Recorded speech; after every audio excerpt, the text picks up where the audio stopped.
don't always get to choose in this life, win and lose in this life, but I'ma prove in this life, we can move in this life. All right, guys, donc on commence en force l'année avec Pascal Dumais. Pascal, ça fait un petit bout qu'on était supposé se parler, ça fait, je pense, 1 an et demi, si je ne me trompe pas, qu'on jase, on se DM et tout ça. Ouais. Puis on a vu un petit peu l'évolution de nos entreprises. Fait que, écoute, juste prendre le temps de te présenter tranquillement, puis ensuite, on va rentrer dans le business. Yes, ben, je m'appelle Pascal Dumais. Surtout connu sous Instinct Fondateur sur mes médias sociaux. J'avais mon podcast Instinct Fondateur. En ce moment, j'ai pris une petite pause. J'ai une centaine d'épisodes de sortie où je rencontrais moi aussi des entrepreneurs. Grosso modo, je viens d'une famille d'entrepreneurs. Mon grand-père, c'était un entrepreneur. Ben, mon arrière-grand-père, c'est un entrepreneur. Mon grand-père, mon père. Fait que j'ai tout le temps navigué un peu là-dedans. Dans la vingtaine, j'ai arrêté l'école. J'ai été travailler pour l'entreprise familiale qui était 2 bars en Abitibi. Donc, j'ai déménagé de Gatineau, que j'habitais avec ma mère, pour aller en Abitibi gérer les 2 bars avec mon père. Puis ma mère aussi est venue avec moi. Fait qu'on était, c'est vraiment plus très familial, notre truc. Puis ensuite de ça, moi, dans le fond, j'ai eu mes 3 enfants. J'avais ma femme. Fait que, tu sais, ouais. Fait que là, la vie des bars versus la vie familiale, ça ne fonctionnait plus bien.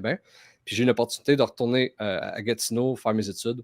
Fait que j'ai vraiment vu ça comme une belle opportunité. J'ai décidé de lâcher le milieu des bars. Ça me parlait moins. Tu sais, je ne suis pas quelqu'un qui consomme. Tu sais, je ne prends pas d'alcool, je ne prends pas de drogue. Fait que j'aimais le nightlife parce que ça bougeait. J'aimais gérer.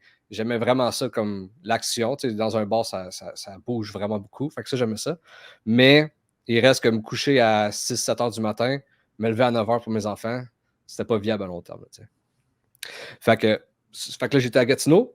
Right. Gatineau, j'ai fait mon bac en administration, gestion et évaluation immobilière parce que j'ai aussi des immeubles avec mon père. On est 50-50 dans une société. Ouais, dans une société immobilière. On est surtout spécialisé dans l'immobilier commercial. On a un petit peu de résidentiel, là, mais c'est vraiment plus focus commercial. C'est ça. Fait que mon but, c'était vraiment de naviguer dans le monde immobilier. Puis finalement, vu que je faisais mon école, puis j'avais des jeunes enfants. Dans ce temps-là, mes filles, il y avait comme... ma dernière est née pendant que j'étais à mon bac. Il y avait comme 3... il y avait 3... La plus vieille avait 3 ans, elle du milieu 2, puis la plus jeune 1, mettons. Fait que, ils ont 1 an et 2 mois chaque de différence. Fait que, j'ai pas vraiment socialisé durant mes études. C'est vraiment... J'allais à mes cours, je retournais à la maison. Puis tu passes tes cours. Ouais. À 100%. Fait que là, après ça, quand j'ai fini l'école...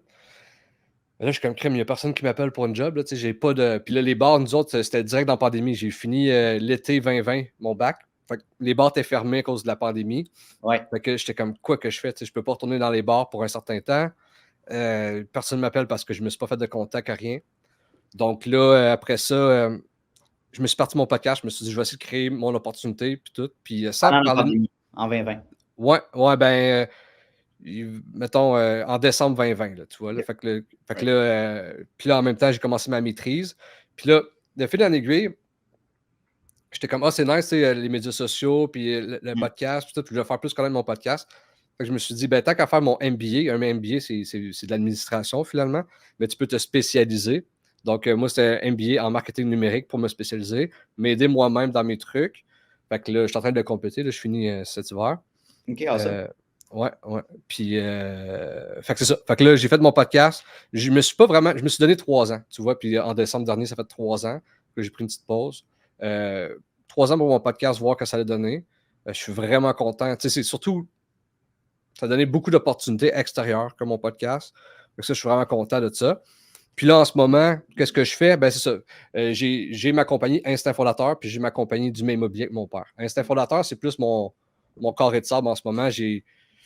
Je touche un peu au marketing. J'ai fait de la création de contenu pour certains entrepreneurs. J'ai fait du coaching, de la consultation aussi pour certains autres entrepreneurs.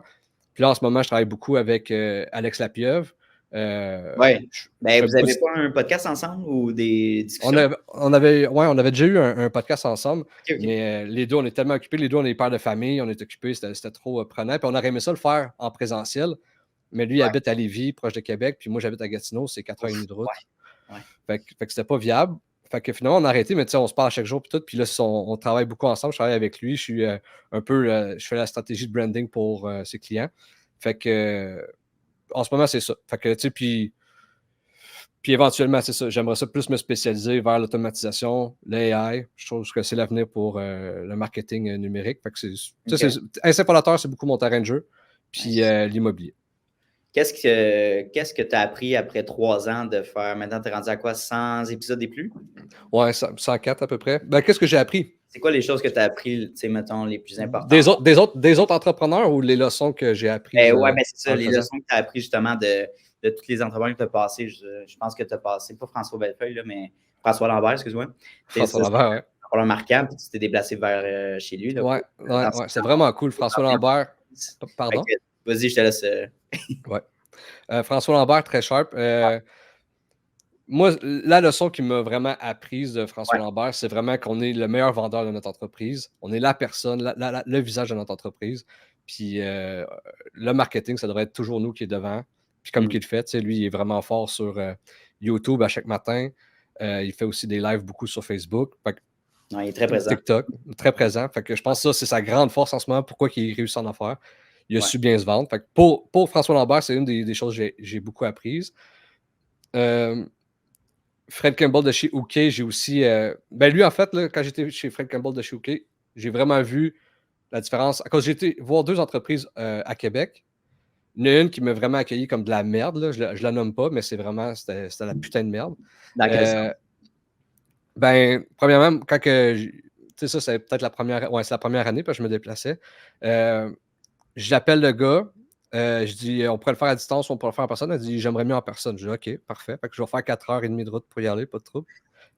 Ben, pour moi, c'était comme une aventure. Puis j'avais eu une belle expérience avec Fred Campbell avant à Québec. Okay, je m'attendais à une belle expérience.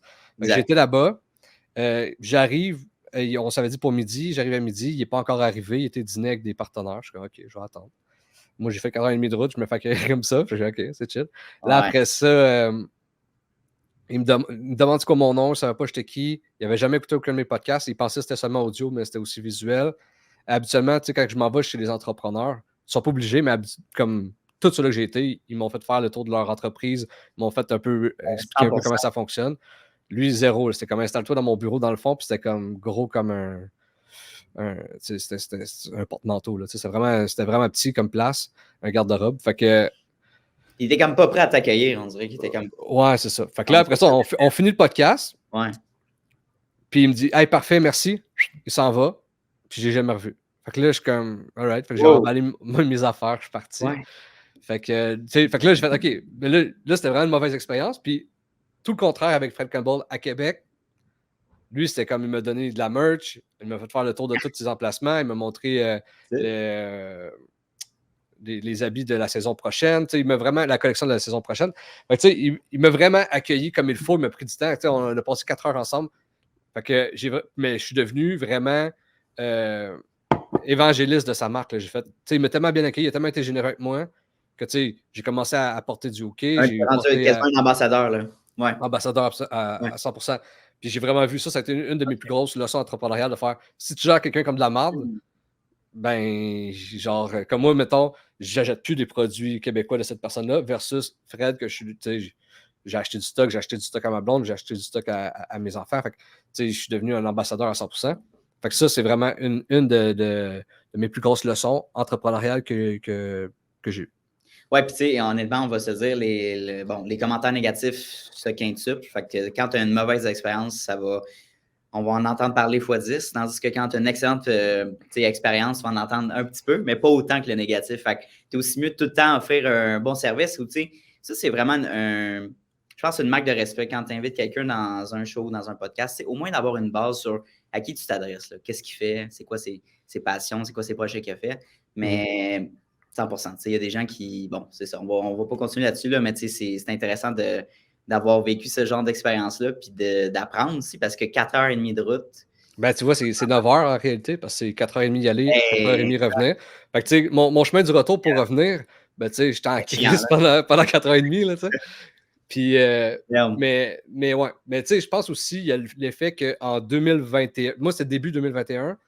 Oui, en ce moment, en 2024, les podcasts, c'est super populaire, mais en 2021, podcast entrepreneurial, ça débutait, c'était pas autant populaire. OK, ouais, au Québec surtout, probablement, ouais. Ben ouais, c'est ça. Fait que, tu sais, il y en avait, là, je dis pas que je connais pas, mais tu sais, c'est pas tout le monde qui avait déjà passé un podcast. Là. En ce moment, c'est pas mal, tout le monde a déjà passé un podcast. Je pense, Fait que tu me donneras ton opinion, mais je pense que pendant Ouais. la pandémie, ça a comme fait, il y a la mode des podcasts, ouais, la tendance des podcasts a vraiment, c'est vraiment développé. Puis la preuve, c'est que moi aussi, je l'ai parti pendant la pandémie. Je veux dire, on se retrouve chez nous, puis devant notre ordinateur, qu'est-ce qu'on fait? OK, on est passionné par l'entrepreneuriat, ben parfait, on va trouver des manières de discuter avec des gens qui nous intéressent.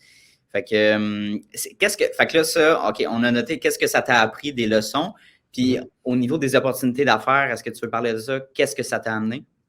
Ouais, ben, tu sais, pour moi, un podcast, si tu débutes en affaires, c'est la meilleure affaire à avoir. Parce qu'en réalité, tu sais, moi, pour être honnête, j'avais pas avec mon podcast, j'avais pas d'ambition entrepreneuriale. C'était juste, je voulais faire un podcast, je voulais parler à des entrepreneurs parce que c'est ma passion. Mais j'avais pas un but monétaire avec ça, puis j'avais pas un objectif de faire de la business. Ça s'est développé. Des vues, des abonnements ou faire de monétiser ça plus tard. Genre. Exact. Mais ça, c'est venu avec. Puis, en parlant des entrepreneurs, j'ai réalisé que tu veux pas, si tu fais du marketing, puis tu invites des entrepreneurs à ton podcast, mais là, tu as un accès privilégié à tes possibles clients, des entrepreneurs que tu reçois au podcast. Exactement. Tu peux leur parler pendant minimum 1 heure, mais quand je me déplaçais, on se parlait 1 heure avant, on se parlait 1 heure après. Fait que le bassin de clients, c'est facile. Tu as un client que tu veux avoir, ben passe-le à ton podcast. Fait que là, ça donne une opportunité d'y parler. Puis là, c'est facile de vendre après ça. C'est le meilleur meeting de rencontre avec une personne, mais meeting découverte, là, je veux dire. Mettons, ça, c'est une stratégie pour les gens qui nous écoutent là, que j'applique là, actuellement. Là, pour des gens que, mettons, OK, je m'en vais sur LinkedIn, un profil, je veux travailler avec une agence de marketing, propriétaire est accessible, c'est 5 à 10 employés. Hey, salut Robert, c'est vraiment nice ce que tu fais. Ça tenterait-tu de se faire un petit meeting café Zoom? Puis là, tu parles pendant 15-30 minutes. Tu te dis, hey, c'était vraiment nice notre discussion. Ça tente-tu qu'on poursuive ça, qu'on ajoute un petit peu plus de détails, puis je t'amène du contenu gratuitement dans mon podcast? C'est un projet que je fais centre de serre pour le fun. Fait que là, ensuite de ça, tu lui amènes une expérience de fou. Tu lui produis du contenu en post-prod, des petites vidéos, des short form, du long form. Et par la suite, tu as des grosses chances, des grandes chances qu'ils veuillent faire affaire avec toi dans le futur, pour du contenu, de la création de contenu. En tout cas, moi, ça a été une stratégie qui a bien fonctionné over time. Peut-être sur 10 entrepreneurs ou 10 entrevues, j'en ai peut-être un qui ça s'est transféré vers un client ou qu'on a fait affaire ensemble d'une certaine manière. Fait que ça vaut la peine là, de prendre du temps avec ces gens-là. 100%. Puis tu sais, habituellement, si ça serait... tu n'aurais pas de... Oui, tu peux écrire à un entrepreneur juste comme ça, mais là, ça donne une raison de le faire. Fait quelqu'un qui est un petit peu plus gêné ou quelque chose, c'est une bonne raison de le faire. Puis habituellement, quand tu te fais offrir de passer un podcast, ça c'est rare que le monde refuse. Ils sont flattés que tu ailles penser à eux. Fait que je trouve que c'est juste une bonne occasion de pouvoir rencontrer du nouveau monde puis potentiellement des clients. Ben, tellement. Puis là, on s'est parlé aussi, comme je t'ai dit au début, on s'est parlé souvent par DM, puis à un moment donné, je ne sais pas si tu te souviens de notre discussion, là, mais je te demandais un peu, qu'est-ce que tu en penses? Là, je te rendu dans mon appartement, je n'avais pas encore le studio. Est-ce que ça serait nice de faire ça du hybride? Le déplacement et tout ça. Puis là, je suis rendu avec un véhicule, by the way. Fait que là, j'aurais pu le faire, cette option-là, mais le studio est venu, puis ça a été juste une décision logique de le faire en présentiel. Je pense que les côtés professionnels aussi, d'aller chercher des clients, ça a été plus facile, de les accueillir justement dans le bureau. Fait que ça rentre en compte. Et aussi au niveau de jumeler l'éducation par rapport à ça, les études. Là, je suis à l'université, puis c'est toujours le challenge de se motiver. Là, toi, tu es vraiment un très bon exemple. Tu as une famille à gérer, tu as un instinct fondateur. Puis, dans le fond, tu fais encore du coaching que tu disais ou? Non, en ce moment, je travaille avec Alex Lapieuvre, donc je fais de la stratégie de branding. Puis, j'ai mon entreprise immobilière. Fait que d'avoir ces deux entreprises-là, plus l'instinct fondateur, plus ta famille, plus ta maîtrise, je veux dire, tous ces plus-là s'ajoutent. Donc, comment tu fais pour gérer ton horaire? Puis, qu'est-ce que tu conseillerais à quelqu'un qui est dans ma position? Puis, il y en a d'autres, des entrepreneurs étudiants qui sont là. Fait que je te laisse répondre. Ben, ça dépend. Moi, je pense que la meilleure chose que je peux dire, c'est vraiment de suivre tes valeurs personnelles puis tes ambitions. Pour moi, dans tous mes choix de vie en ce moment, c'est beaucoup relié à mes valeurs. Comme pour moi, c'est important ma liberté. C'est pour ça que j'ai eu plein d'opportunités de travailler dans des bureaux ou d'aller ailleurs. Mais moi, c'est vraiment important ma liberté. Fait que j'ai trouvé une carrière qui pouvait se faire à la maison parce que moi, c'est important qu'à 2h45, j'aille chercher mes filles à l'école moi-même.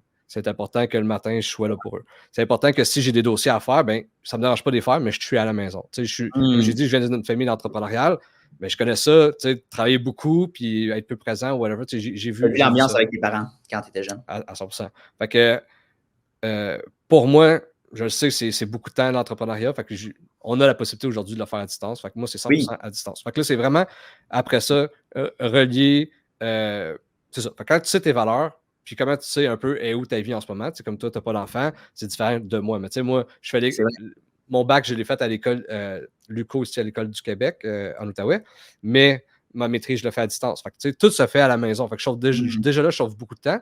Puis moi, j'ai vraiment des valeurs familiales fortes. Fait que la plupart de, je suis vraiment bien entouré. Mes beaux-parents ils habitent proches, mes parents sont dans la même rue que moi. Fait que tu peux avoir de l'aide si jamais il y a quelque chose, c'est ça, ils sont accessibles. Je suis super bien entouré parce que ça a vraiment tout le temps été une de mes valeurs principales. Fait que je suis en business avec mon père. Ma mère est tout le temps présente si jamais j'ai besoin d'aide avec les filles. Fait que je te dirais que là, tu me demandes pour quelqu'un, mettons, dans ta situation qui n'a pas d'enfant, c'est différent que moi. Mais c'est vraiment de relier ça à tes valeurs, puis c'est quoi tes objectifs. Comme moi, je sais que si je suis sur les médias sociaux, puis je regarde des jeunes de 25 ans qui n'ont pas d'enfants, qui n'ont pas de responsabilité en tant que tel, c'est sûr qu'ils grindent comme des estimes malades, puis que je ne peux pas le faire. Parce que moi, il faut que je sois couché à 9 h parce qu'à 5 h du matin, je m'entraîne parce que sinon, je n'ai pas le temps à cause de mes enfants. Fait que, ça dépend vraiment de ta situation et tes valeurs, je pense. OK, fait que ça dépend de ta... Puis, tu as touché un point vraiment intéressant au niveau de la business familiale. Il y en a qui disent, faites attention à ça, ça peut créer des problématiques, couper certaines cordes, même des tensions entre la famille, ou même faire affaire avec des amis. Ça peut être difficile. Qu'est-ce que tu en penses, toi, qui fais affaire avec ton père depuis un certain temps? Ça dépend encore une fois le type de personne que tu es. C'est sûr que où qu'il y a de l'argent, il y a de la chicane. Moi, j'ai été chanceux, là, j'en ai pas, mais dans la famille éloignée, on a déjà vécu des trucs. Comment je pourrais dire ça? Comment que c'est? Ben, c'est sûr que certains, il faut que tu t'attendes à tout le temps parler de ça. Les soupers, whatever. Faut que tu sois passionné. Comme moi, j'aime ça, parler de ça. J'en parle tout le temps avec mon père. Ce qui nous rapproche le plus, moi, de mon père, c'est ça. On en parle tout le temps. Fait que moi, je trouve pas qu'il y a un problème là-dedans. Après ça, est-ce que je trouve que c'est un avantage, mais ça dépend de quelle sorte de personne que tu es. Il faut vraiment que tu sois quelqu'un. C'est pas le mot fidèle que je veux trouver, là, mais c'est quelqu'un qui va toujours être là. Il faut vraiment que tu aies l'esprit de ne pas juste penser à toi, parce que des fois, dans la famille, il faut que tu penses à tout le monde et non juste à toi. Fait que je pense si tu es selfish, c'est pas fait pour toi de travailler avec la famille. Mais si jamais tu vois vraiment ça comme un big picture puis tu veux que toute ta famille réussisse, c'est la meilleure des choses. OK, nice, j'aime ça. Non, parce que j'hésite aussi justement, c'est des projets que, par exemple, mes parents vont m'approcher. Ma mère, puis mon père aussi, c'est un immobilier, il est dans l'immobilier, puis ça serait dans le futur, après mes études, d'investir avec lui, peut-être dans un triplex, ça pourrait être nice. Ma mère est conseillère immobilière, ça serait peut-être faire de la création de contenu avec elle. Fait que d'avoir les deux opportunités, c'est fun de pouvoir travailler avec eux. Mais c'est ça, au niveau de l'éducation, on voit souvent passer ce message-là que, bon, il y a deux camps, là, que c'est oui, il faut que tu le fasses ou non, il faut que tu le fasses pas. Genre, si tu veux devenir un entrepreneur à succès, t'es mieux d'y aller all-in et non de séparer, mettons, d'y aller 50%. Tu parles de l'école, tu vois? Oui, je parle d'éducation, exactement. Mais mettons, après, parce qu'on va se mettre une base, là, finir son secondaire, donc cégep, université, etc., plus haut. Il y en a qui vont dire, parfait, si tu veux devenir entrepreneur, t'es mieux d'y aller all-in, finis pas ton bac, ça vaut pas la peine. Au contraire, t'es peut-être mieux de prendre un break sur ton entreprise puis de te concentrer sur tes études. Fait que moi, je suis divisé entre ces deux camps-là. Je suis très honnête avec les gens qui nous écoutent. Je suis encore dans ce mindset-là de savoir qu'est-ce que je fais avec ça. Qu'est-ce que tu en penses, toi, justement, qui étudie à la maîtrise? Là? Ouais, ça dépend encore toujours de tes valeurs, ça dépend c'est quoi tes objectifs. Moi, c'est sûr et certain que quand je commence quelque chose, je veux le faire jusqu'à la fin. Je veux prouver au monde que je suis capable de le faire jusqu'à la fin. Je me suis mis des hauts standards, j'ai complète au complet. Fait que pour moi, de faire mes études au complet, c'est de faire check. J'ai commencé quelque chose, je l'arrête pas au plein milieu. Moi, c'est comme ça, c'est dans mes propres valeurs. Quand tu commences quelque chose, tu le finis. Puis moi, pourquoi je le fais, c'est pour plusieurs raisons. Mais entre autres ça, entre autres pour le montrer à mes filles que j'ai commencé, je l'ai fini. C'est ça, c'est une des choses. Fait que, premièrement, l'entrepreneuriat, c'est une bonne valeur à avoir. Ensuite, la structure. Tous les entrepreneurs que j'ai connus, que j'ai vus, whatever, qui ont arrêté l'école. ils ont de la difficulté avec une certaine structure, avec une certaine horaire, avec une certaine deadline, tandis qu'à l'école, c'est rien que ça. C'est juste ça. Tu as des projets, tu as des deadlines, tu es structuré. Tout le monde me dit « Hey, toi, ça paraît, tu étais à l'école. » Fait il y a une structure que tu n'as pas. Fait que tu déjà là, tu as un edge de plus sur le monde qui n'ont pas été. J'ai jamais entendu ça, c'est vraiment nice. OK. Ouais. Fait que tu as un edge de plus là-dessus. Ensuite, je comprends être entrepreneur, mais après ça, la barrière à l'entrée, c'est quoi? Je veux dire, si tu veux apprendre des affaires encore plus poussées, tu es obligé d'apprendre. Moi, mettons, puis l'école, c'est une façon d'apprendre. Moi, je suis des cours à l'extérieur de l'école. J'ai l'école. L'éducation n'est pas juste limitée à l'université, on s'entend. Pas juste limitée là-dessus. Par contre, tu apprends à apprendre à l'école. Fait que des fois, c'est plus efficace après ça d'apprendre d'autres choses. Ensuite de ça, ben, ça donne. Parce que j'avais une bonne idée, mais je m'en souviens plus. Voilà, mais en gros, c'est ça. Puis. Ah oui, c'est ça. C'est parce que qu'est-ce qui arrive? Comme je te dis, je viens d'une famille d'entrepreneurs. Puis, comme tu l'as dit tantôt, quand tu es entrepreneur, c'est souvent tu es all-in. Puis, qu'est-ce qui arrive? Puis, c'est parfait. Mais comme nous autres, dans le milieu des bars, j'ai vu mon père de faire. Lui, il avait, surtout dans ce temps-là, lui, il avait son secondaire 2, là, il finissait pas le secondaire dans ce temps-là. Fait que, après ça, quand il a fait toute sa carrière dans le monde des bars, puis là, le monde des bars, c'est plus qu'est-ce que c'était. Le momentum, et puis là, c'est surtout des restos-bars. Puis même encore là, ça a beaucoup baissé. Mais c'est quoi tes options? Tu en as moins, tu n'as pas d'éducation, tu n'as pas ça. Oui, pas avoir de plan B, mais à quel point? Fait que, en ce moment, moi, je le vois beaucoup comme un parachute de faire. Je me lance all-in en affaires, mais je le sais que si avec ma maîtrise, je peux aller travailler au gouvernement 100 000 par année, mes filles vont avoir de la bouffe sur la table, je vais avoir un toit sur la tête. Fait que, ça dépend vraiment de tes valeurs. Est-ce que tu aimes ça avoir du risque pour avoir du risque? Ouais. Moi, personnellement, je vais encore plus risquer, sachant que je peux me revirer sur un scène. Puis la réalité des choses, c'est qu'on est dans un monde en ce moment où que ça bouge rapidement. Fait que pourquoi pas avoir plus d'outils? Puis surtout aujourd'hui, je pense, pour réussir en affaires, il faut que tu saches avoir beaucoup de créativité, beaucoup de solutions. Puis je pense que c'est en ayant le plus d'outils possible que tu vas être capable de faire ça. Et non te restreindre, puis écouter Andrew Tate, puis dire hey, non, c'est vrai, il faut que je lâche l'école parce que j'ai 21 ans, puis non. Puis moi, tout, à 21 ans, j'étais le même. Moi, j'ai recommencé l'école à 25 ans, tu sais. Moi, tout, à 21 ans, là, j'étais comme fuck l'école, ça sert à rien. Exact. Mais aujourd'hui, je vais avoir 33 ans au printemps, puis je vais finir l'école. Mais je suis heureux en estime de l'avoir fait, tu sais. Puis, est-ce que tu veux m'expliquer concrètement pourquoi, justement, tu es retourné aux études, puis pourquoi tu poursuis justement puis d'aller jusqu'à la maîtrise, en fait, là. Parce qu'il y en a beaucoup qui vont s'arrêter au bac, puis moi, j'ai l'intention d'arrêter au bac, tu sais. Mais pourquoi, toi, tu m'as dit, bon, c'est ta famille, c'est ton parachute. Est-ce qu'il y a d'autres raisons particulières? Parce que la réputation, OK, nice, c'est nice d'avoir un diplôme, de l'accrocher et tout ça. Les connaissances, OK, à un certain point, j'imagine. Je te laisse élaborer là-dessus. C'est quoi tes raisons personnelles? De continuer l'école? Oui, d'aller jusqu'à la maîtrise puis de graduer. À base, c'est que le secondaire, j'étais réellement dégueulasse. J'étais pas bon. J'étais dégueulasse. Pas bon, je voulais rien savoir de l'école. J'ai passé sa fesse. La réalité, j'ai eu, mettons, en secondaire 5, j'ai eu 59 en français, puis la prof a trouvé que je faisais pitié, elle m'a donné un point de plus, j'ai eu 60, j'ai passé, tout le monde est heureux. Mais pour moi, c'était fini l'école, je voulais rien savoir. Puis après ça, j'ai été au cégep, j'ai jamais complété le cégep. J'ai commencé le cégep en même temps que travailler au bar. Puis j'avais dit, alors, t'as tout le temps un orientateur, puis j'avais dit, enlève-moi tous les cours de base, je veux rien savoir, je veux juste les cours de technique qui vont m'aider en affaires. Je ne comprenais pas pourquoi je ferais ça si je n'ai pas de diplôme à la fin, mais dans ma tête, j'étais comme le diplôme, ça ne sert à rien, je m'en fous, je vais travailler pour l'entreprise familiale. Ça, c'est quand j'avais 19 ans, mettons. Ouais. Fait que c'est ça. Mais là, quand j'ai eu l'opportunité de travailler, de retourner en Outaouais puis faire mon bac, ça, c'est quand mon grand-père est décédé. Dans le testament, ça disait que ça me payait quoi vivre pour retourner aux études. Fait que moi, j'ai vu ça comme parfait. Parce que moi, j'étais dans le milieu des bars à 25 ans encore. Fait qu'encore là, pas d'études, pas rien. Qu'est-ce que je fais si je ne suis pas dans les bars, tu sais? Fait que ça me prenait quelque chose pour me retirer de là. Fait que j'ai eu cette opportunité-là quand mon grand-père est décédé. Dans le testament, ça disait qu'il me payait quoi vivre si je retournais aux études. Fait que j'en ai profité pour emmener ma famille à Gatineau avec moi parce que je trouve qu'il y a plus d'opportunités à Gatineau qu'à Val-d'Or, malgré que c'est une belle ville. Il reste que Gatineau, c'est à côté d'Ottawa. Il y a plus d'opportunités pour les enfants. Bref, je m'en vais à Gatineau. Puis après ça, c'est ça. Puis après ça, c'est pour me prouver à moi-même parce que ça m'a quand même laissé des marques de faire à l'école, j'avais de la misère, puis j'avais des amis qui n'avaient pas de la misère. T'sais. Fait que moi, rendu au bac, j'ai fait fuck off, je vais aller jusqu'au bout pour me prouver à moi-même que je suis capable.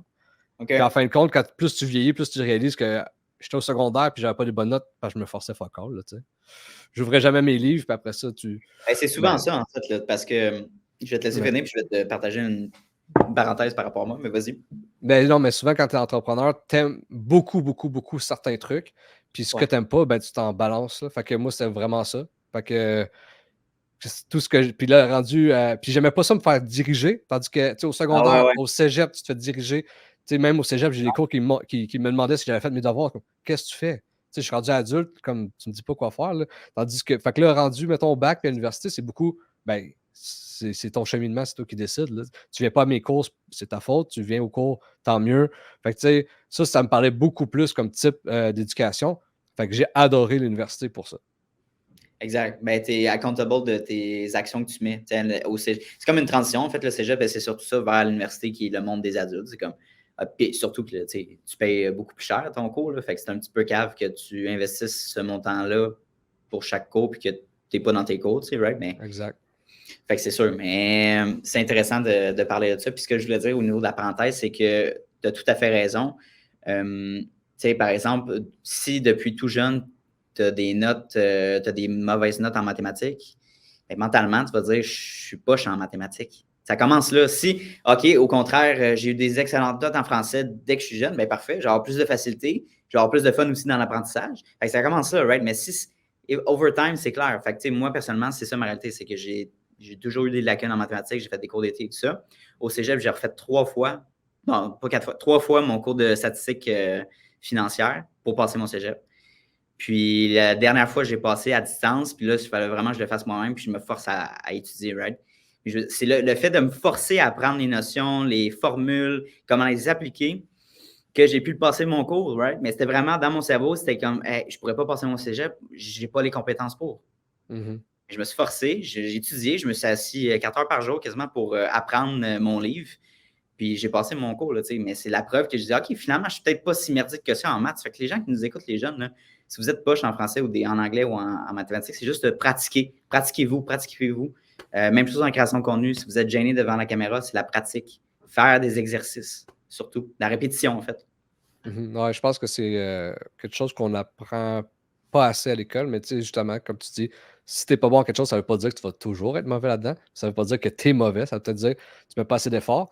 Mais c'est ça. Moi, j'ai beaucoup été dans si ça m'intéresse pas, puis encore aujourd'hui, si ça m'intéresse pas, comme je vais jamais faire aucun effort. Ça m'intéresse vraiment pas. C'est pour ça que moi, le cégep, je voulais rien savoir parce que tu as beaucoup de cours généraux, tu as beaucoup de choses comme. Commun, là. Ouais, puis moi, oublie ça. Fait que c'est pour ça que moi, l'université, ça me parlait parce que tous tes cours, tu sais, oui, tu as des cours généraux, mais en tout cas, moi, c'est en administration. Fait que tu as des cours généraux qui sont pas dans ta spécialisation, mais c'est des cours, exemple, de comptabilité qui ça va être utile pour ta carrière. Ça va être des cours de finance qui vont être utiles pour toi. Fait que moi, ça m'a. Tu sais, même si je ne suis pas, moi aussi, un bolé en mathématiques, il y a beaucoup de choses, de notions que j'ai apprises que, tu sais, aujourd'hui, je m'en sers. Oui, 100%. Ben, d'habitude, parce que moi aussi, j'ai le parcours administration, donc j'ai fait mon DEC en admin. Fait que tous les cours de base sont faits, philo, français, anglais, bon, tout ça, c'est fait au cégep. Après, rendu à l'université, ben, tu te concentres sur ta concentration. Fait que c'est des cours que, puis tu peux sélectionner tes cours. Tu vas en avoir un, parfait, tu vas en avoir 5, tu peux y aller, tu peux en avoir 6. Fait que, cette liberté-là, ça, je suis d'accord avec toi. C'est intéressant. C'est sûr que c'est des cours un peu plus lourds, il faut en prendre connaissance. C'est des 3 heures de temps. Fait que pour les gens qui hésitent à essayer l'université, ben, je veux dire, je pense que ça peut amener une valeur ajoutée, surtout, ben, c'est sûr, si tu veux être un employé. Si tu veux être un entrepreneur, why not essayer les deux? Pendant 1 an, 2 ans, tu essaies de voir est-ce que ces cours-là, ça t'amène une certaine valeur ajoutée. Puis on l'a dit tantôt, c'est tes objectifs personnels, c'est quoi tes valeurs? Qu'est-ce que tu vas aller chercher par rapport à ça? Si tu un parachute aussi. Faut juste faire attention, je pense, d'aller à l'université parce que tu as une pression sociétale ou tu as une pression parentale de le faire et non parce que toi, personnellement, tu veux le faire. Donc, il faut juste trouver un compromis là-dedans puis savoir qu'est-ce que toi, tu veux faire. C'est clair que si tu vas à l'université, c'est habituellement pour. En tout cas, la majorité des gens, ils veulent une bonne job. Ça, c'est certain. Mais ce que ça apporte le plus, l'université, c'est le côté stratégique. Quand tu es entrepreneur, des fois, tu n'as pas t'as le côté terrain, beaucoup. mais tu n'as pas le côté stratégique. Puis ça, je le vois en ce moment beaucoup dans mon travail. C'est vraiment ma plus-value en ce moment. Je suis vraiment bon dans la stratégie. Puis c'est tout le temps de voir le long terme puis le big picture. Tandis que si tu ne l'as pas appris, ben possiblement tu vas l'apprendre si tu es autodidacte puis tu lis beaucoup. Là, mais habituellement, le monde, surtout quand tu es en affaires, c'est que tu es tout le temps sur le terrain en train d'éteindre des feux, en train de ci, en train de ça. Fait que des fois, c'est pas tout le monde qui a le temps d'apprendre vraiment la stratégie et tout. Fait que moi, c'est vraiment. Je trouve que c'est une plus-value pour de vrai à l'université. 100%. Puis je trouve ça dommage qu'en ce moment, quand tu rouvres TikTok ou tu trouves des applications, que c'est valorisé de ne pas y aller puis qu'ils disent que c'est une perte de temps. Je comprends mal. Je trouve que ça nous livre vers le bas. Tu sais, parce que à la fin de la journée, c'est quoi que tu perds de l'université? Rien. Tu vas me dire, ben c'est parce que sinon, j'aurais pu devenir entrepreneur à 19 ans au lieu de 25 ans, mettons. OK, mais tu vas vivre possiblement jusqu'à 85 ans. Demain matin, à 25 ans, tu décides de bâtir une entreprise. Tu prends ta retraite à 65 ans. Tu as été 40 ans à faire le même métier toute ta vie. Tu n'as même pas 40 ans en ce moment. Tu as genre 25 ans, tu vas faire le métier pendant 40 ans. Tu n'as pas perdu de temps, tu as juste appris plus d'affaires. Fait que pour moi, c'est vraiment pas une perte de temps. Puis à l'université, je trouve que c'est vraiment bon. C'est sûr et certain que tu peux te perdre. Il y en a beaucoup qui vont aller étudier. Puis là, c'est vrai que l'étape 2, tu vas suivre tes amis qui veulent avoir une bonne job. Puis là, c'est vrai que tu peux te perdre puis devenir employé. Fait que c'est juste de voir tes valeurs, tes affaires. Mais comme moi, j'étais à l'université, puis je pense pas devenir un employé parce que ma valeur principale, c'est ma liberté. Fait que je ne serai jamais employé. Je ne serai jamais un bon employé. Mais entre brimer ma liberté puis mes filles manquent quelque chose, j'aime mieux que mes filles aient du pain sur la table. Oui, dans ta situation à toi, personnellement, c'est sûr que tu as une famille à nourrir d'une certaine manière. Ouais. C'est clair que c'est un parachute, c'est une plus-value, c'est jamais perdu. Puis c'est tellement intéressant, je pense que on n'en parle pas souvent, là, mais mettons que tu aimes vraiment un cours, tu as un professeur en fait qui amène d'une certaine manière le cours, puis il amène vraiment de l'éducation qui est super intéressante. Parce que tu peux avoir le même cours, puis le professeur, il t'accroche pas ou il n'y a pas d'atome crochu, mais c'est vraiment ça. Fait que par rapport à ça, je pense qu'il y a certains trucs que tu peux te mettre en place. La structure, c'est vraiment le plus-value. L'éthique de travail, c'est surtout ça que j'ai appris à l'université, au cégep. Puis, de se lever à 5, de se coucher à 9. Moi aussi, j'ai commencé à faire ça fait 2 mois. Puis vraiment, je m'entraîne le matin, un peu comme toi, là. C'est très semblable, mais il faut maximiser notre temps. C'est vraiment de se trouver des petits trucs dans notre journée. Meal prep aussi, je prépare mes repas. C'est des choses que du genre d'aller faire l'épicerie, puis je me prends 3 heures par semaine pour les faire. Mais ça me sauve du temps, puis d'être organisé. Ça me donne le goût d'être encore plus organisé, puis de planifier encore plus mes tâches quotidiennes, que ce soit en montage vidéo pour mes clients, right? Fait que ça part de là, l'éthique de travail, puis ensuite, c'est sûr que si ça t'intéresse, tu peux développer d'autres compétences. Oui, puis on est dans un milieu aussi que la barrière à l'entrée, avec Internet, on a beaucoup d'informations, mais si tu vas avoir le edge de plus des autres, parce que tout le monde a la même information. Là. Je veux dire, comment monter un clip, je veux dire, je l'ai appris sur le tas, je n'ai pas été à l'université pour apprendre comment faire des clips, mais il reste quand même que si tu veux te démarquer des autres, je pense que c'est de faire ce que les gens ne font pas. Fait que c'est la moyenne des. Il n'y a pas grand monde qui vont jusqu'à la maîtrise, exemple. Ben, c'est une plus-value pour justement te démarquer. Puis moi, je veux quelque chose qui. C'est difficile. La barrière à l'entrée est difficile parce que sinon, aujourd'hui, c'est trop facile. Je veux dire, tout le monde veut faire de la crypto parce que c'est facile. Tout le monde veut faire de l'immobilier parce qu'il pense que c'est facile.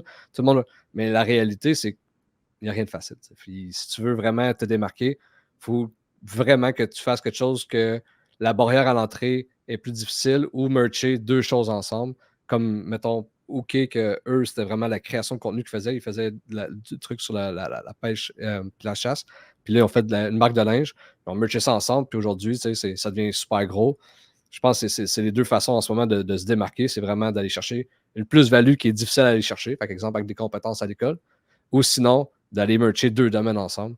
Ça, c'est vraiment 2 choses pour se démarquer aujourd'hui. Pour finir sur l'université, il y a une autre chose aussi qui est vraiment le fun, c'est que l'université, ce qui est le fun, c'est que, oui, OK, peut-être que 100% des connaissances est disponible sur le web. Mais combien de temps ça va te prendre pour analyser toutes ces connaissances-là, les apprendre? Je pense que ça va te prendre fois 3 le temps facilement qu'un cours universitaire qui va t'amener le contenu concis, qui va faire des exercices, qui va te permettre d'apprendre l'essentiel, finalement, dans ton cours. Tandis que là, ça va te prendre 3 fois plus de temps pour faire tes recherches puis voir est-ce que c'est des sources fiables aussi. Fait que c'est ça, je pense que ça, il ne faut pas négliger ça aussi, la valeur de l'éducation qui est enseignée, le contenu, en fait.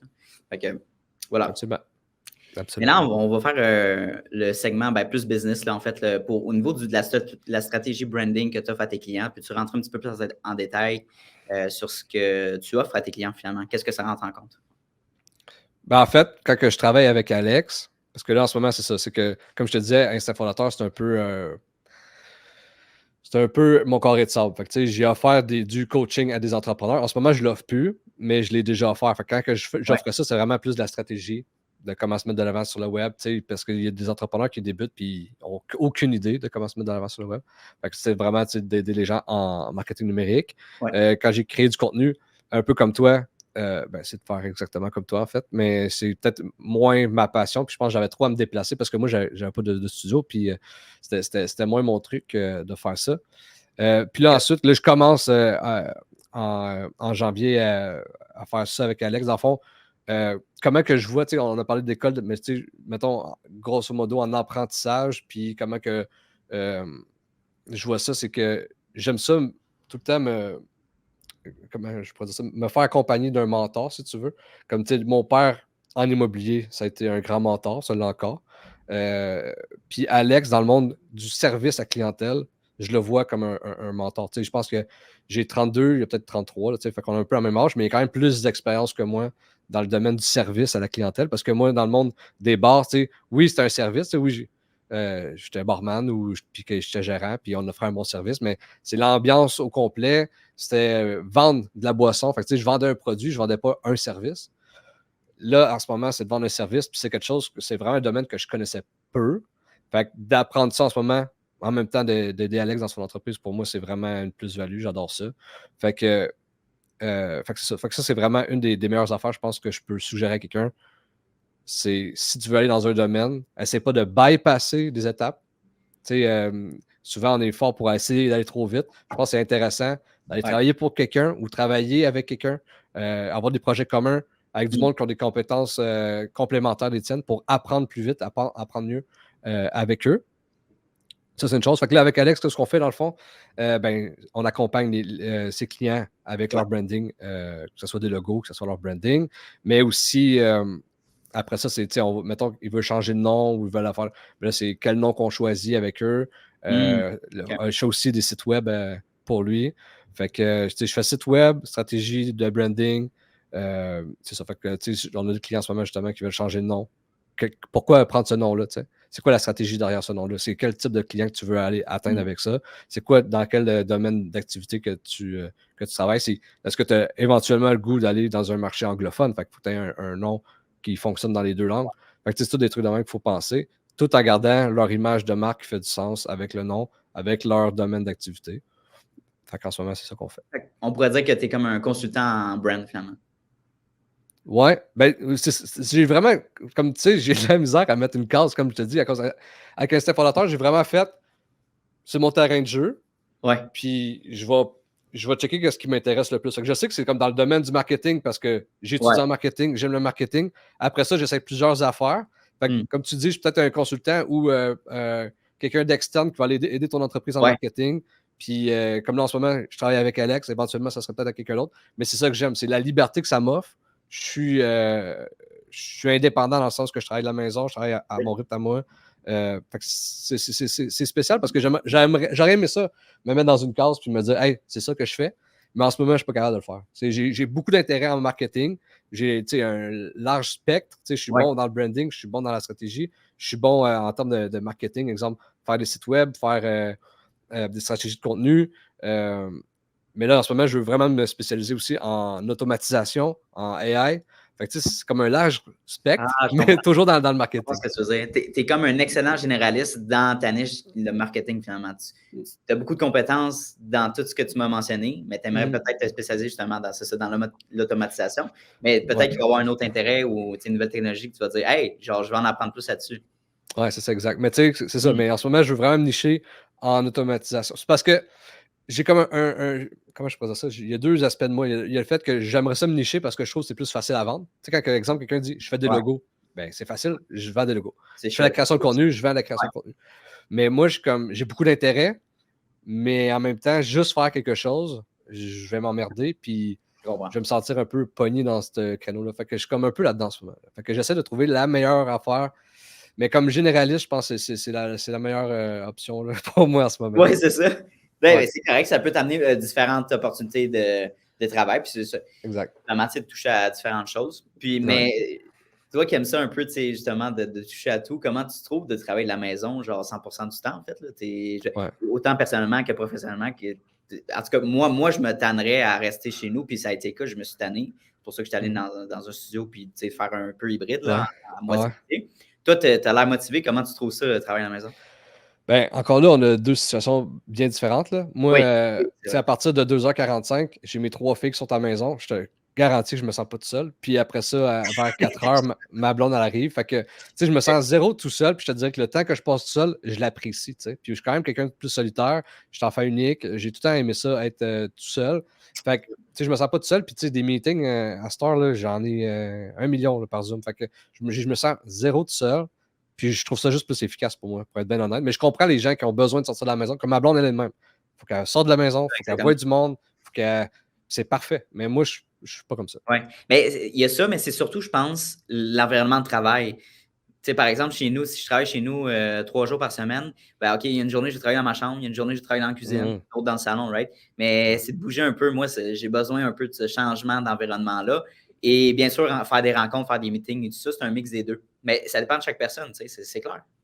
Oui, exact. Mais toi, dans le fond, ce que tu aimes, c'est de bouger l'environnement?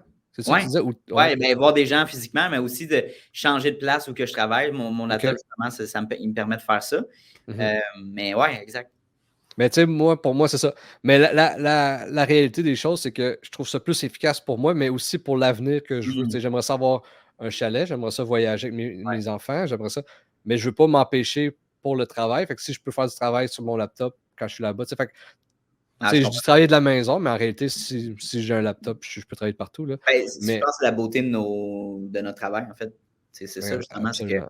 qu'on peut avoir un main spot où on travaille, mais ensuite, tu peux avoir justement la possibilité de déléguer certaines tâches, de travailler avec ton ordinateur. Fait que je pense que c'est vraiment le côté fun du marketing. Ben, regarde, il y a 10 ans, puis même il y a 15, ben, mettons, il y a 15 ans, mais même il y a 10 ans, là, tu sais, mettons, je travaille avec Alex en ce moment, il habite à Lévis. Ça ne serait jamais produit il y a 10 ans.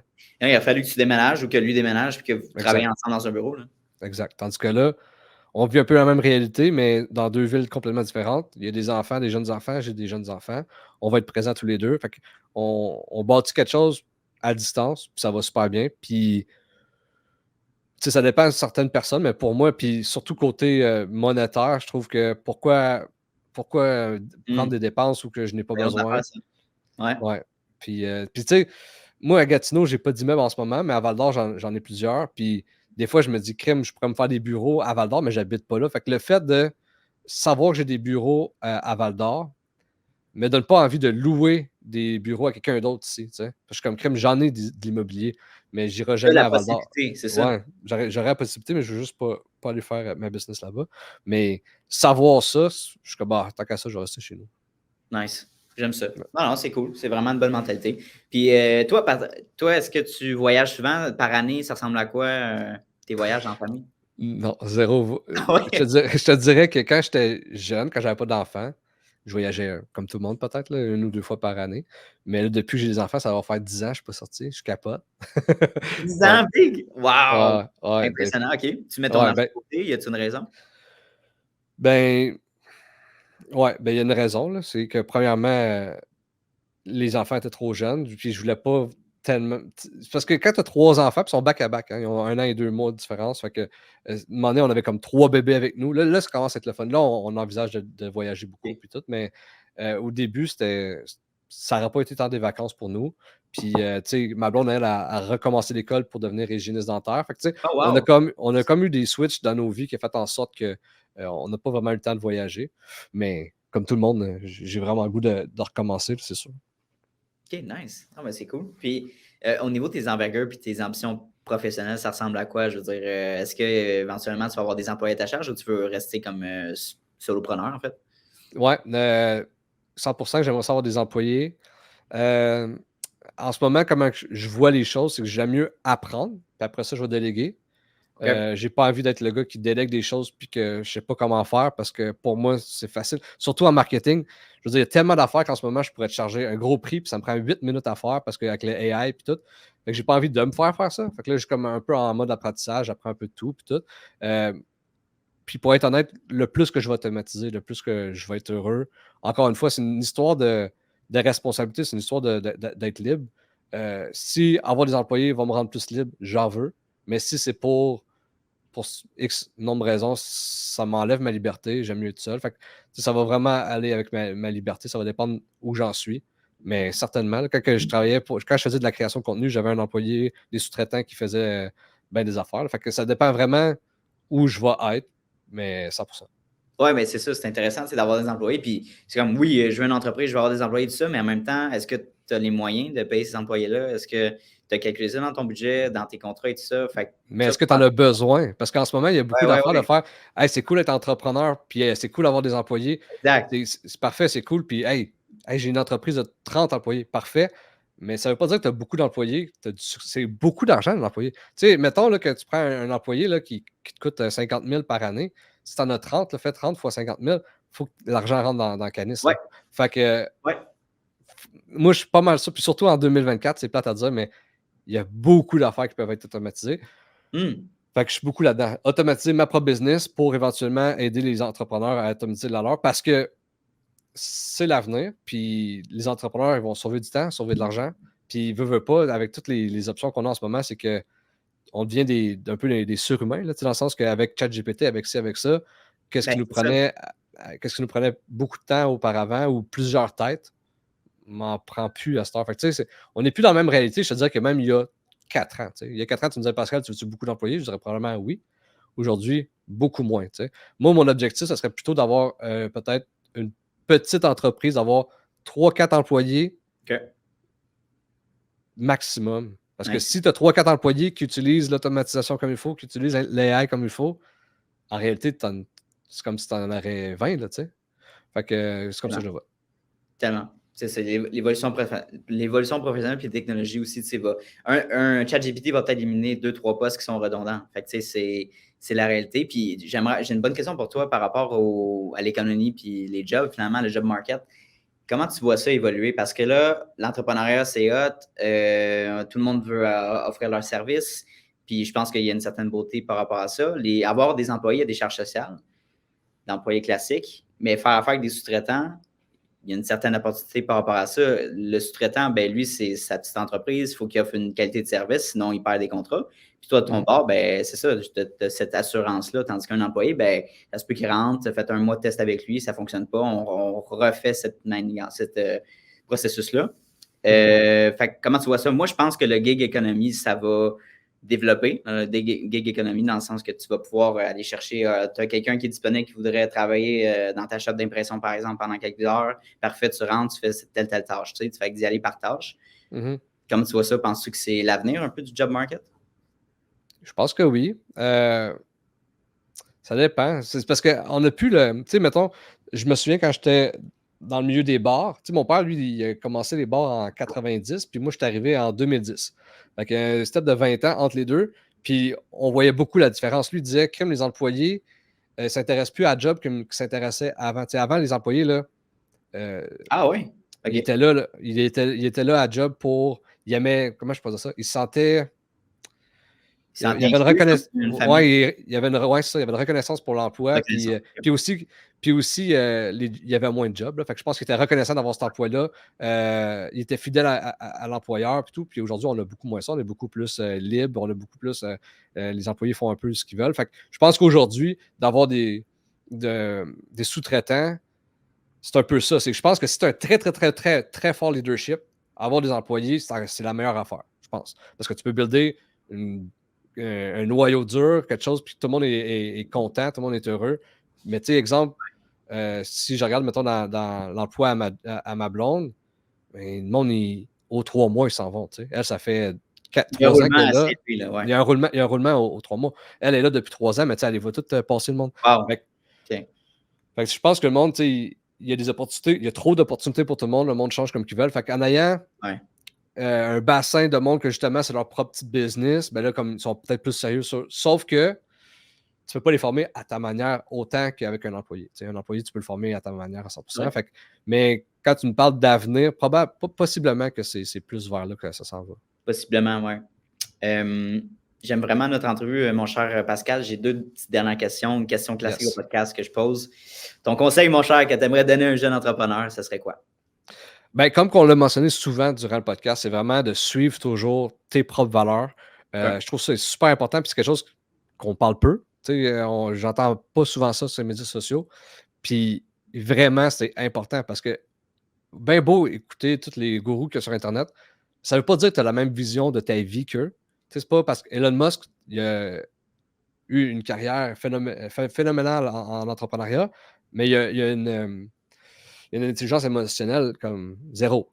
Je veux dire, il est pas bon en émotion. Là, il est zéro avec sa famille. Peut-être, là, Mais non, mais avec sa famille, puis tout, c'est zéro. Fait que ça dépend de tes valeurs.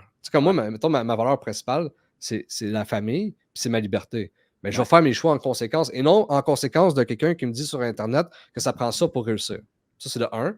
2, il n'y a pas de formule facile, il n'y a pas de formule rapide, ça n'existe pas. Fait que probablement que s'il y a une formule rapide, ben, vous allez être 150 000 à le faire. Fait que le marché va être saturé en une demi-heure, puis ça ne marchera pas ton histoire. Fait que la réalité, c'est que la formule magique ne fonctionne pas. 2, travailler crissement fort. Puis, 2 secondes, juste éteindre ça. Là. No stress. Yes. Puis, ouais, fait que ça serait ça, mes affaires, c'est de suivre tes propres valeurs. Puis où tu vas, puis faire tes choix en conséquence de ces valeurs-là. Parfait. Très bon. Trois très bons conseils. Ouais. Dernière question. Ouais. Dernière question. Puis prends ton temps pour répondre à cette-là parce que peut-être un petit peu plus lourde ou pesante, mais est intéressante. Okay. C'est quoi l'impact que tu vas avoir sur la société, autant professionnelle que personnelle? En fait, c'est dès que j'ai commencé mon podcast à l'Instinct Fondateur, j'avais une mission, puis elle n'a jamais changé, puis je pense qu'elle ne changera jamais. C'est d'aider les entrepreneurs au mieux de ma capacité. Parce que pour moi, les personnes qui changent le monde, c'est des entrepreneurs. On en a parlé d'Elon Musk, je veux pas, il est en train de changer le monde à sa manière. Steve Jobs, il a changé le monde à sa manière. Même les promoteurs immobiliers qui bâtissent des quartiers changent. Fait que pour moi, c'est les entrepreneurs qui changent la vie de tous les jours. C'est eux autres qui, je veux dire, et ils répondent à un besoin, ou certains créent des besoins, mais la plupart répondent à un besoin. Donc, c'est eux qui changent le monde. Fait que pour moi, ma valeur, ça a toujours été, puis ma mission, ça a toujours été d'aider les entrepreneurs à réussir le mieux possible, selon mes compétences à moi. Fait que c'est gros. Ça répond à cette question. Ça répond, oui, 100%. Puis écoute, avant de te laisser, j'ai eu une petite lumière qui m'est allumée. Je t'ai parlé que je veux commencer une nouvelle chose pour mon podcast, c'est d'introduire ton livre. Là, je viens de dire, c'est nice. Fait que tant qu'à savoir, tu m'introduis ton livre qui t'a le plus marqué en entrepreneuriat. Fait que là, t'en as deux. J'en ai amené deux. Fait que là, puis, vas-y. Je te laisse parler. Alors, c'est justement, qu'est-ce qui t'a marqué dans ces livres-là? OK. J'en ai un ici qui s'appelle, c'est par Rick Rubin, de Creative Act, mon accent, désolé, là. A Way of Being. Ouais. Ça, dans le fond, c'est Rick Rubin, c'est comme un maître de la créativité. Il a travaillé avec tous les chanteurs que tu nomme-les, là. Ceux-là que tu penses, Metallica, Kanye West, name it. Okay, nice. Il a travaillé avec tout ce monde-là. Puis là-dedans, il explique un peu comment ça fonctionne la créativité, comment que les idées fonctionnent. Puis une des choses que j'ai mis beaucoup de côté durant ma vingtaine parce que je croyais que c'était pas business, c'était la créativité. Mais en réalité, tous les bons entrepreneurs ont beaucoup de créativité parce qu'il faut que tu trouves des idées, il faut que tu les développes. Puis là-dedans, dans le fond, ça explique un peu comment que tu trouves des nouvelles idées. Puis que, en fait, les humains, on est des antennes aux idées. C'est comme des idées, si tu veux, ça serait comme un peu des nuages qui flotteraient. Puis que nous, on a des antennes, puis on peut développer notre antenne pour aller chercher le plus d'idées possible.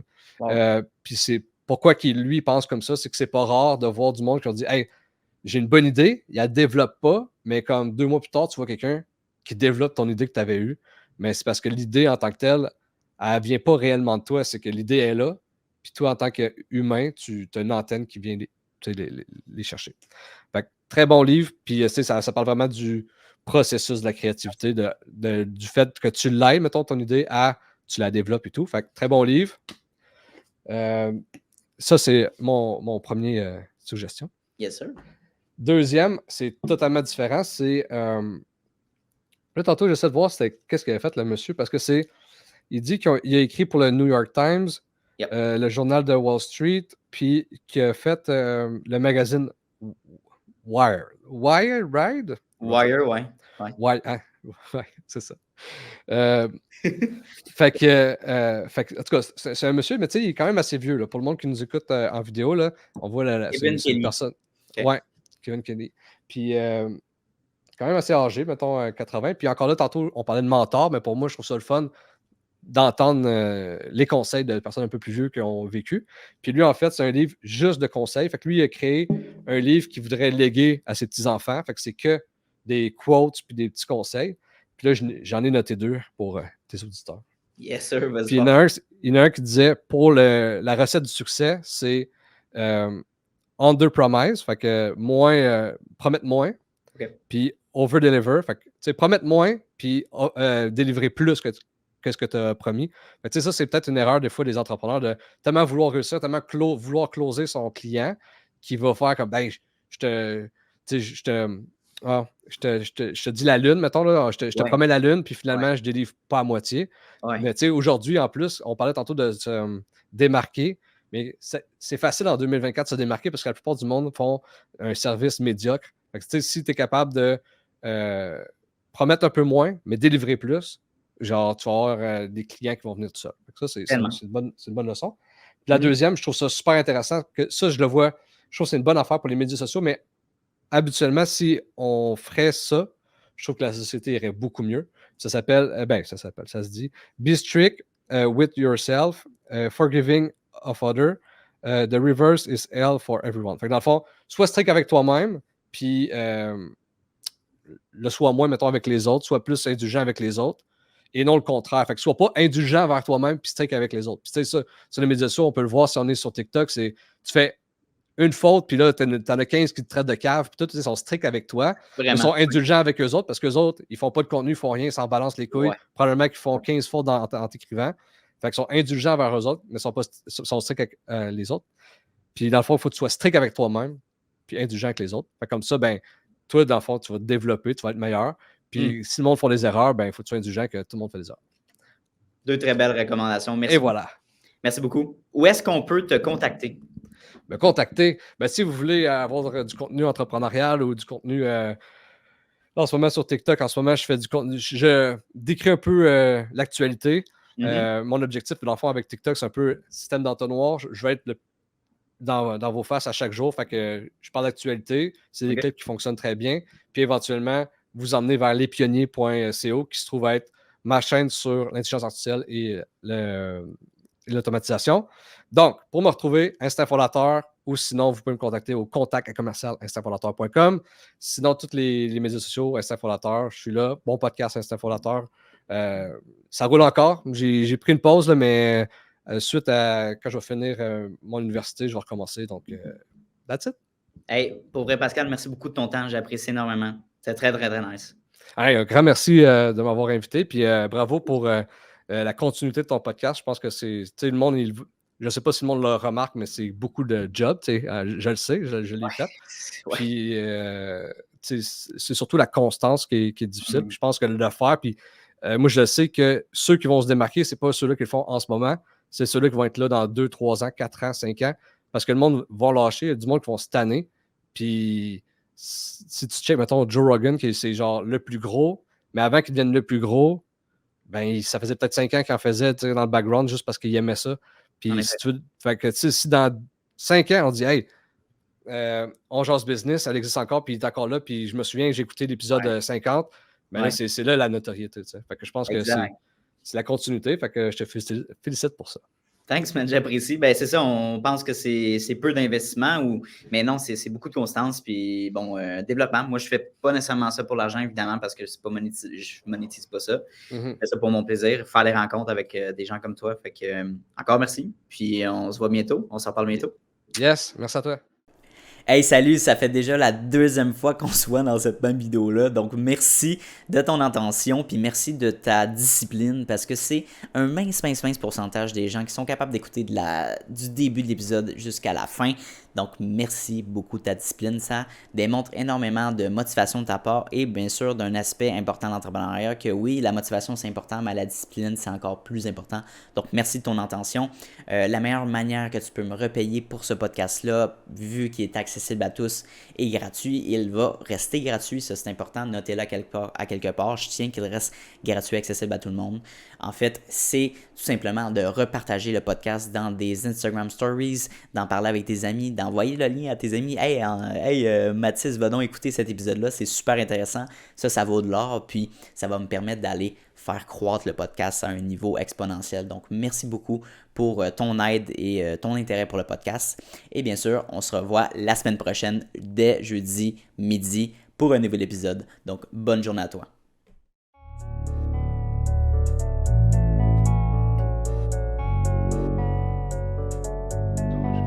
You don't always get to choose in this life, win and lose in this life. But I'ma prove in this life we can move.